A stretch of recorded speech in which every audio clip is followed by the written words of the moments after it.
നമ്മൾ ഉണ്ടാക്കുന്നത് ഒരു മുളക് ബജിയാണ്. സാധാരണ മുളക് ബജിയിൽ നിന്ന് കുറച്ച് വ്യത്യാസമായിട്ട് അതിന്റെ ഉള്ളിൽ കുറച്ച് മസാല ഫിൽ ചെയ്തിട്ടാണ് ഈ ഒരു മുളക് ബജി ഉണ്ടാക്കുന്നത്. അപ്പൊ നമുക്ക് നോക്കാം. നമ്മൾ ഇന്ന് ഈ മുളക് ബജി ഉണ്ടാക്കുന്നത് സാധാരണ മുളക് ബജി പ്ലെയിൻ ആയിട്ട് പൊരിക്കുന്ന പോലെയല്ല. ആ മുളകിന്റെ ഉള്ളിൽ കുറച്ച് മസാല ഫിൽ ചെയ്തിട്ടാണ് ചെയ്യുന്നത്. അപ്പൊ അതിനായിട്ട് ആദ്യം നമുക്കൊരു മസാല ഉണ്ടാക്കാം. അതിനായിട്ടൊരു പാൻ വെച്ച് ചൂടാക്കാം. ഒരു 2 ടേബിൾ സ്പൂൺ ഓയിൽ ഒഴിച്ചു കൊടുക്കാം.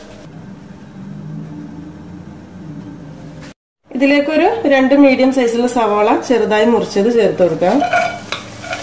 ഒരു പച്ചമുളക് ചെറുതായി മുറിച്ചത്. പച്ചമുളക് ഒരുപാട് വേണ്ട, കാരണം നമ്മളെ മുളക് ബജി ആയതുകൊണ്ട് തന്നെ അത്യാവശ്യം ചെറിയൊരു എരിവുണ്ടാവും. പിന്നെ ചെറിയൊരു കഷ്ണം ഇഞ്ചി ചെറുതായി മുറിച്ചെടുത്തത്, ഒരു ഇത്തിരി കറിവേപ്പില, ആവശ്യത്തിനുള്ള ഉപ്പും കൂടെ ചേർത്ത് നന്നായിട്ടൊന്ന് വഴറ്റിയെടുക്കുക. ഇത് ശരിക്കും നമ്മൾ കട്ട്ലേറ്റ് ഒക്കെ ഉണ്ടാക്കുന്ന ആ ഒരു ഫില്ലിംഗ് ആണ് ചെയ്യുന്നത്. ഉള്ളി ഒന്ന് വഴന്നു വരുന്ന സമയത്ത് നമുക്ക് ഇതിലേക്ക് ഒരു 1/4 ടീസ്പൂൺ മഞ്ഞൾപ്പൊടി ചേർത്ത് കൊടുക്കാം. ഒരു 1/4 ടീസ്പൂൺ ഗരം മസാല, 1/4 ടീസ്പൂൺ കുരുമുളക് പൊടി. ഇനി ഇതിലേക്കൊരു 100 ഗ്രാം ബോൺലെസ് ചിക്കന് കുറച്ച് ഉപ്പും മഞ്ഞൾപ്പൊടിയും കുരുമുളകും കൂടി ഇട്ട് വേവിച്ച് ഒന്ന് കൈവച്ച് പിച്ചെടുത്തതാണ്, അതുകൂടി ചേർത്ത് കൊടുക്കാം. നോൺ വെജ് ഒക്കെ കഴിക്കാത്ത ആളുകൾക്ക് വേണമെന്നുണ്ടെങ്കിൽ ഈ ഒരു സ്റ്റെപ്പ് ഒഴിവാക്കട്ടോ, ചിക്കൻ ചേർക്കണമെന്നില്ല. ഇതെല്ലാം കൂടി ചേർത്ത് നന്നായിട്ട് ഒന്ന് മിക്സ് ചെയ്തെടുക്കുക. ഒരു വലിയ കിഴങ്ങ് ഒന്ന് പുഴുങ്ങിയെടുത്തതാണ്, തോലോട് കൂടെ നമ്മൾ കട്ട്ലേറ്റിനൊക്കെ പുഴുങ്ങുന്ന പോലെ തന്നെ പുഴുങ്ങിയെടുത്ത് തോല് കളഞ്ഞിട്ടുണ്ട്. ഇത് നന്നായിട്ടൊന്ന് പൊടിച്ച് ഇതിലേക്ക് ചേർത്ത് കൊടുക്കാം.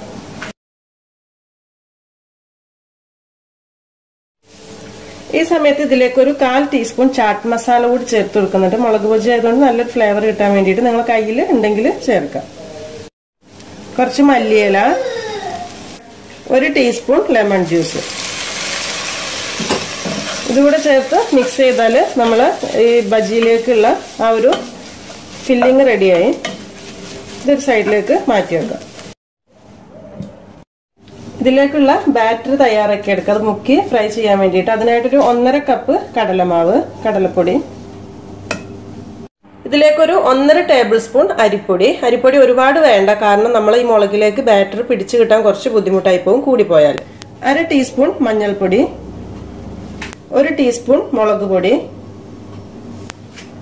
1/4 ടീസ്പൂൺ ചാറ്റ് മസാല, 1/2 ടീസ്പൂൺ ചെറിയ ജീരകം, 1/4 ടീസ്പൂൺ കായം, ഒരു 2 നുള്ള് ബേക്കിംഗ് സോഡ,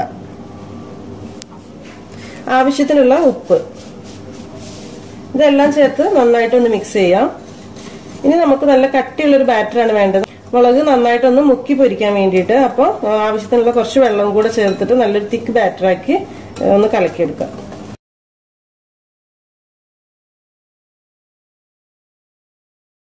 ലാസ്റ്റ് ഇതിലേക്ക് ഒരു ഇത്തിരി മല്ലിയിലയും കൂടെ ചേർത്ത് കൊടുക്കാം, ചെറുതായി മുറിച്ചിട്ട്. ഇതെല്ലാം കൂടി ചേർത്ത് മിക്സ് ചെയ്തെടുത്താൽ നമ്മൾ ഈ ബാറ്റർ റെഡി. അപ്പോൾ ഈ ഒരു തിക്നെസ്സിൽ ആദ്യം ഒന്ന് മിക്സ് ചെയ്തെടുക്കുക. അതിനുശേഷം നമ്മൾ ഒരു മുളക് ജസ്റ്റ് ഒന്ന് ഫ്രൈ ചെയ്യാൻ നോക്കുന്ന സമയത്ത് മുളകിൽ മാവ് പിടിക്കുന്നില്ല എന്നുണ്ടെങ്കിൽ വേണമെങ്കിൽ ഒരു ഇത്തിരി കൂടി ലൂസാക്കുക, കാരണം ഒരുപാട് ലൂസായാൽ പിന്നീട് ബുദ്ധിമുട്ടി പോകും. അതുപോലെ തന്നെ മാവ് ഭയങ്കര കട്ടി കൂടി പോവുകയാണെങ്കിൽ നമ്മളെ മുളകിലേക്ക് ഈ ബാറ്റർ പിടിക്കൂല. അപ്പോൾ അത് നോക്കിയിട്ട് ചെയ്യാം. ഇനി നമ്മൾ ഇതിനായിട്ട് എടുക്കുന്നത് ബജ്ജി മുളകാണ്. നമുക്ക് മാർക്കറ്റിലൊക്കെ എപ്പോഴും കിട്ടുന്ന ഒരു ബജ്ജി മുളക്. അപ്പോൾ ഇതൊന്ന് ജസ്റ്റ് ഒന്ന് സെന്റർ കീറി അതിന്റെ ഉള്ളിലുള്ള ആ സീഡ്സ് ഒന്ന് പുറത്തേക്ക് കളഞ്ഞിട്ട് നമ്മൾ അതിന്റെ ഉള്ളിൽ മസാല ഫില്ല് ചെയ്തിട്ടാണ് ഫ്രൈ ചെയ്തെടുക്കുന്നത്. അപ്പോൾ ഞാനൊരു 4 മുളകാണ് ഇപ്പോൾ ഫ്രൈ ചെയ്യുന്നത്. അപ്പോൾ കറക്റ്റ് സെന്റർ ഒന്ന് കത്തി കൊണ്ട് വരഞ്ഞു കൊടുക്കുക. ഇതിന്റെ ഉള്ളിലുള്ള മുളക് അധികം പൊട്ടാതെ ഇതിന്റെ ഉള്ളിലുള്ള ആ സീഡ് ഒന്ന് എടുത്ത് കളയാം. അപ്പോൾ ആ എരിവൊക്കെ അങ്ങ് പോയി കിട്ടും.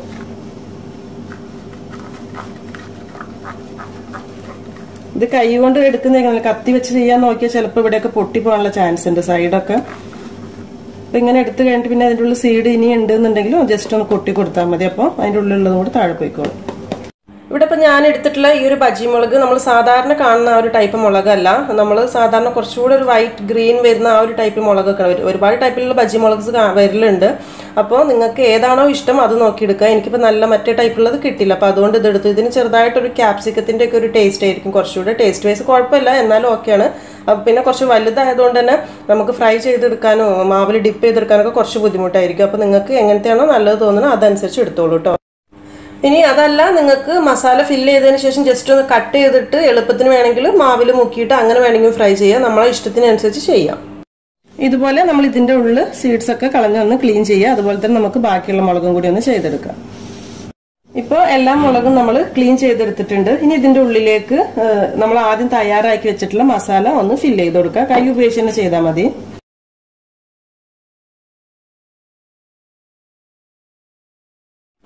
എല്ലാ മുളകിലും ഇപ്പോൾ കറക്റ്റ് മസാല ഫില്ല് ചെയ്ത് വെച്ചിട്ടുണ്ട്. നമ്മൾ ഉണ്ടാക്കിയിട്ടുള്ള ഒരു മസാല ഈ ഒരു വലിയ മുളകായതുകൊണ്ട് തന്നെ 4 മുളകിലേക്ക് കറക്റ്റ് ആയിരുന്നു. നിങ്ങൾ ചെറിയ മുളക് എടുക്കുകയാണെങ്കിൽ 5-6 മുളകിലൊക്കെ സുഖമായിട്ട് നിറയ്ക്കാൻ പറ്റും. അപ്പോൾ ഇനി നമുക്കിത് ഫ്രൈ ചെയ്തെടുക്കാം. നന്നായിട്ട് ഡീപ്പ് ഫ്രൈ ആണ് ചെയ്യുന്നത്. ഫ്രൈ ചെയ്യാൻ വേണ്ടിയിട്ട് ആവശ്യത്തിനുള്ള ഓയിൽ ചൂടാക്കുക. ഇനി ഇതിലേക്ക് നമ്മൾ റെഡിയാക്കി വെച്ചിട്ടുള്ള മുളക് ഈ ബാറ്ററിൽ മുക്കി ഫ്രൈ ചെയ്യുകയാണ് ചെയ്യുന്നത്. ചിലപ്പോൾ ഈ സമയത്ത് നമ്മൾ മുളകിലേക്ക് ബാറ്റർ പിടിച്ചു കിട്ടാൻ ഇത്തിരി ബുദ്ധിമുട്ടുണ്ടാവും, മുളക് അങ്ങനെ ആയതുകൊണ്ട് തന്നെ.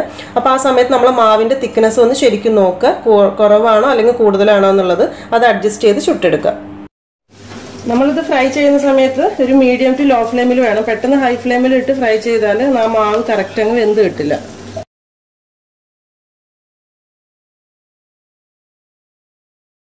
ഇത് 2 ഭാഗവും ഫ്രൈ ആവുന്ന സമയത്ത് നമുക്കിത് എണ്ണയിൽ നിന്ന് മാറ്റാം. എൻ്റെ മുളക് കുറച്ചിപ്പോൾ വലിയ ടൈപ്പ് മുളകായതുകൊണ്ടാണ് ഭയങ്കര വലിയൊരു ബജ്ജിയായിട്ട് തോന്നുന്നത്. നമ്മൾ കട്ട് ചെയ്തിട്ടാണ് എന്തായാലും കഴിക്കുന്നത്. അപ്പോൾ ഇതുപോലെ തന്നെ നമ്മൾ ബാക്കി ഫില്ല് ചെയ്ത് വെച്ചിട്ടുള്ള 2 മുളകും കൂടെ അങ്ങ് ഫ്രൈ ചെയ്തെടുക്കാം. അപ്പോൾ നമ്മുടെ നല്ല ടേസ്റ്റി ആയിട്ടുള്ള മുളക് ബജ്ജി റെഡി ആയിട്ടുണ്ട്. നിങ്ങൾക്ക് ഇതിന്റെ സൈഡായിട്ട് വേണമെങ്കിൽ ടൊമാറ്റോ സോസോ അല്ലെങ്കിൽ എന്തെങ്കിലും ചട്നിയോ ചമ്മന്തിയോ എങ്ങനെയാണ് നിങ്ങൾക്ക് സെർവ് ചെയ്യാൻ ഇഷ്ടം അതുപോലെയൊക്കെ സെർവ് ചെയ്യാം. മുളക് ബജ്ജിയൊക്കെ നല്ല ചൂടോടുകൂടി കഴിക്കാനും കൂടെ ശ്രദ്ധിക്കണേ. അപ്പോൾ തീർച്ചയായിട്ടും വീഡിയോ ഇഷ്ടപ്പെട്ടിട്ടുണ്ടെങ്കിൽ ഷെയർ ചെയ്യാനും കമൻറ്റ് ചെയ്യാനൊന്നും മറക്കരുത്. താങ്ക്